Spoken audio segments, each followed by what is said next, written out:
All right, welcome back, tribe. Listen to this. Tinder, Bumble, and Hinge have turned into a wasteland for Gen Z and millennials. And now many are breaking up with dating apps for good. Oh, yes, look at these happy, independent boss babes. Oh, getting ready to go on a night out of getting pumped and dumped by Chad, crying away all their expensive makeup into their pillows at night. Why won't any man commit to me?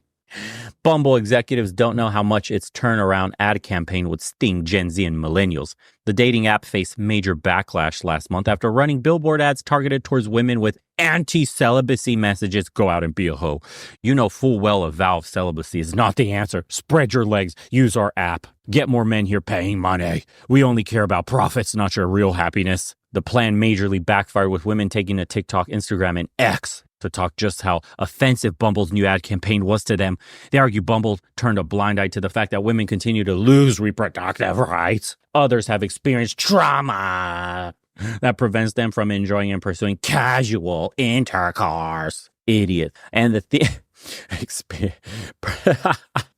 we've experienced trauma from getting pumped and dumped that stops us from pursuing casual intercourse. You can't make this shit up.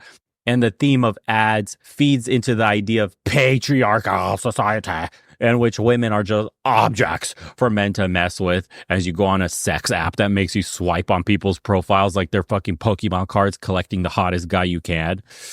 Patriarchy. I have too many choices. It's the patriarchy. The ad campaign was meant to be a major part of Bumble's turnaround plan after 70% of the women surveyed by the app said they experienced dating app burnout. Oh my God, there's so many Chads and Tyrones and Pookies to choose from. I don't know what decision to make. It's so hard to say hi and open the conversation. This app also has made a major change that now takes the onus off of women to make the first move and announced AI dating concierge to help weed out matches. Wow. Give me money. As long as you're emotionally hooked to this app and unstable and depressed, you will spend. You will spend, little bot. You will spend, little NPC. Even before Bumble's debacle, many Gen Z and millennials have long blasted the dating app experience on TikTok and other social media. The generational shift is real. 79% of college students and other Gen Zers are foregoing regular dating app usage and instead opting for in-person interaction, according to Axios and Generation Lab study from 2023. Yes, it's become paid to play. There's a paywall that you have to get past in order to be shown the best actual matches for you. You think these algorithms are stupid that these dating apps are using? They know which matches would be best, with who. They have an ELO score under your profile. They know exactly what you like, what you're looking for. They read all your messages you send to people, and they know who to match you with. They gatekeep away the best matches to keep you going on dates and matching with the worst people that will constantly get you on the app. And then they'll show you the best profiles under a paywall that you pay for to unlock so you can maybe get a message back from the people that you should have been shown for free. You know? It's in their interest to keep you single. They profit off of it. Despite a 16% year-over-year revenue increase in 2023, Bumble also announced plans to lay off 30% of its workforce ahead of its brand relaunch that was intended to have a stronger appeal to young users. Fail. CEO Lydianne Jones said during the February earnings call, Hinge released a study telling Gen Zers to embrace the cringe of online dating. While Bumble's latest fumble serves as a prime example of why many Gen Zers and millennials are logging out of dating apps for good, there are a variety of reasons why these younger generations are giving up on them altogether. Fortune spoke with several Gen Zers and millennials to find out the reasons why they're deleting the apps.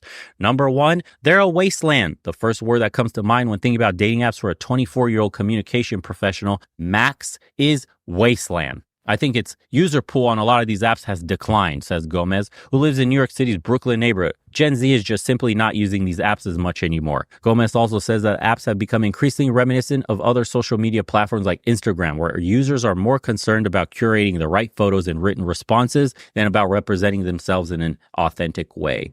And that's just the shift in general overall with the internet, where people are no longer authentic with themselves and using all these apps to change the way they look in plastic surgery and angles and filters and only showing you the highlight reel. That was always an issue, but now it's become the standard. You're not even allowed to be you anymore online. You have to be the perfect version of you. The goal of the app, I feel like, is to be authentic and to be goofy with strangers, says Gomez, who recently took a 6-month hiatus from using the apps. He tried apps geared towards heterosexual and homosexual relationships. Jesus. And all of them are way worse than I remember. Okay. 2, overly sexualized themes. Other users have been turned off by dating apps because they've become yet another place for women to be solicited for illicit pictures and messages. Okay. And the other half of the aisle has to deal with cash at me $20. Here's my Instagram. Here's my OFAN. Sign up. It's the same shit. Mason, a 42-year-old freelance marketing specialist from the UK, quit Bumble and Tinder cold turkey because she had been receiving overly sexualized messages and has been accidentally celibate for years after deciding against having one-night stands in the pursuit of a meaningful relationship. I wasn't like taking a vow of celibacy. It was actually just realizing I deserve more than this. Too many pumps and dumps. All the chads she dreamed of locking down, the stallions could not be tamed. Who has been single since 2007, has never been married, has no kids. Straight away. What? How old are you? You're 42 years old. That clock already ticked dead. Straight away, they want you to send them pictures. And it was getting to the point where none of the guys actually wanted to meet up in real life. You're 42 years old on a dating app, you moron. It's like there's this online bubble for them. No, there's the bubble for you. You're 42 years old. You're on a dating app. Get down to business. No one wants expired goods and work hard for them. Bust that clam open. Make it easier. That's your option. You're not 20 anymore. You command nothing. It's just the reality of the situation. Those guys are matching with women half your age, literally 21 years old. And you think you're over here demanding dates and all this other shit? When those young women are demanding the same, why not go out with the young woman then? You have no leverage. Mason says she got to a point where she realized that she thought these men were on the wrong app. If you want pics, go on OnlyFans and pay for that. No, the young women are giving it up for free. They believe in situationships. They believe in sugar daddy relationships. They believe in leveraging their kitty for something, getting something out of men, because that's the mainstream narrative in society today. That's the gender war going on between men and women. What can I get out of him? If my man can't facilitate these dreams, he's useless. I got this bag. I got this nice dinner. I got this, that, and the other. They've trained men to treat women just like that. Welcome to the gynocracy. And you're paying for it, Miss 42-year-old. Compete or die alone. Paying for apps. Another chief complaint from younger generations using dating apps is that platforms encourage users to purchase memberships for a better shot at finding the perfect match. I mentioned that earlier. And the irony of these paid plans is that many apps offer months-long or year-long memberships when ideally users would like to meet someone suitable as soon as possible and delete the apps for good. Oh, but you can't make money that way. Got to keep you single. If I paid for a month of online dating, I would like to think that I've met somebody that I could at least be dating monogamously, Mason says. Okay, I might not end up marrying the guy, and I might come back to the app to find the next one, but I don't want to pay for 3 months. Oh God, the 42-year-old doesn't want to spend like $10 on a dating app, but is desperately single. Gomez also explained the notion of rose jail, a theory that Gen Zers and Millennials have discussed on TikTok that has to do with Hinge's paid membership tiers and other paid components of the app. Got to make that money, not make you happy. Hinge users can pay for those roses in order to unlock their most compatible matches, but users who don't want to pay or can't afford to pay to use the apps are essentially out of luck on meeting who could actually be the most compatible with. People are supposing that the way Hinge is trying to get you to spend money is like they're keeping all these people in rose jail because you have to buy a rose to send to them, Gomez says. I feel like they don't show up in your feed otherwise, and so they're keeping away from you these compatible matches that you won't be able to get unless you pay for that. Return to meeting in real life. While there are active deterrents for younger generations to steer clear of dating apps, some are simply ditching them out of a desire to just meet someone in real life. I don't want to be just chatting online, Mason says. I don't want to be a pen pal. But at the same time, it's become increasingly difficult for Gen Zers and Millennials who lost several of their formative adult socializing years to COVID to make organic connections in real. You lost 2 years, maybe a year and a half, or a couple of months, depending where you live, without a dating app telling them, or none at all if you're in Sweden, without a dating app telling them someone is single, has their same sexual preferences, and is interested in them. It can feel daunting for people to approach others in settings where they could potentially meet someone. Yes, and that's because the culture of seeing men as evil, the culture of the patriarchy, the what are men good for, the I am the table is causing these problems. It's not the dating apps. It's the adversarial nature between men and women today. And that's by social engineering. It's a generational thing to an extent. I think people are way more wary of strangers. It's called propaganda and social engineering, Gomez. My college experience was interrupted by COVID, and I missed out on like 2 years of organic social interaction that might have primed me for more of that later in life. Okay, of course, externalize the blame on COVID. But Gomez and his friend are pushing themselves to create more real-life meetups. They hosted a champagne and shackles party where they matched up all the partygoers. They posted flyers around their neighborhood and invited a bunch of strangers for some matchmaking in real time. I don't think anyone walked away as a couple from that. No shit. But people were very down for it, Gomez says, because they're lonely. They were either sick of the apps or said it's just a novel way to meet someone that's not available to them every day. And then it goes to Bumble's big mistake. What disgusted me the most about this Bumble campaign is that it reeks of, you know you want it. It's grossly condescending and patronizing, as if they know better than ourselves. What's best for us in our bodies, one TikTok user said, whose bio says she's a therapist in a video. In a climate where our bodily autonomy is being stripped away from us more and more each day, it doesn't make sense why we would take the risk of harming our mental and physical health if we don't want to, queen. In a statement released on social media, Bumble acknowledged it had made a big mistake.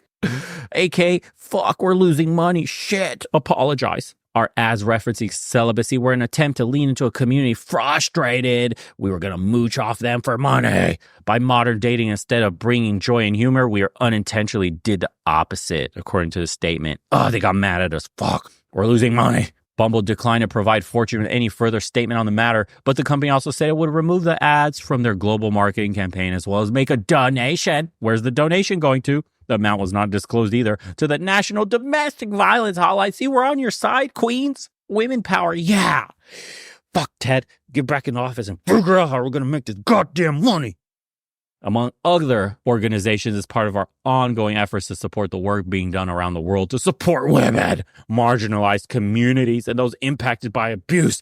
Ted, did you figure out the goddamn strategy yet? We're bleeding money here. I can only apologize so goddamn hard. I need my 8th yacht, damn it.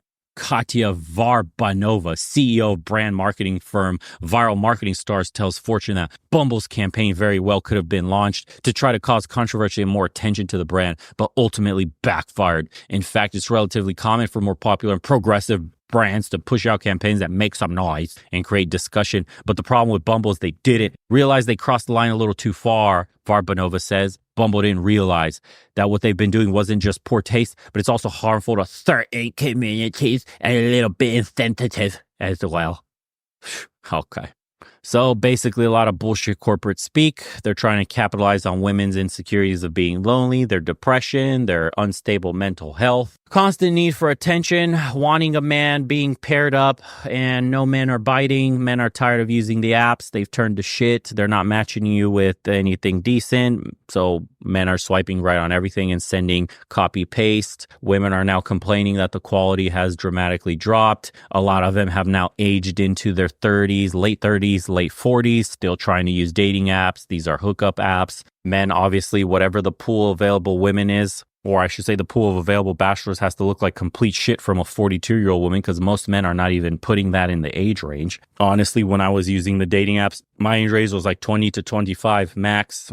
Maybe when the matches ran out in a low population area, you would increase it to like 26, 27 at that, and that's it. Anything older, no thanks, at least in the West. It's all pump and dump, baby. Welcome to the dating culture you helped voted for. Welcome to the over-sexualization you fought for. Hypersexualization in the media. My body, my choice. I do what I want. Women can do it better than men. If men are doing it, why can't women? And this is how you got here. Now you got to deal with the consequences. Stop complaining. Start paying for those gate-kept features on the dating apps. You won't find love in the old way. Men don't want to approach you. You told them they're bad. You told them they're creeps. You told them that they're patriarchal pigs and that they've held women back. So then they go, cool story. We're going our own way. Peace out, boss babe. Figure it out yourself. And voila, here you are. Why don't men approach anymore? Why are the dating app pools so shit? Yeah, men are pulling away en masse. And you're feeling the supply side shock because it doesn't exist anymore. The demand is at an all-time high and the supply is at an all-time low. And the price is going to keep increasing. You're going to start sharing the few men that are left. Don't worry, you already are. Some of you don't even know it. You helped build this world. Now you live in it. What do you guys think? We'll see you on the next one.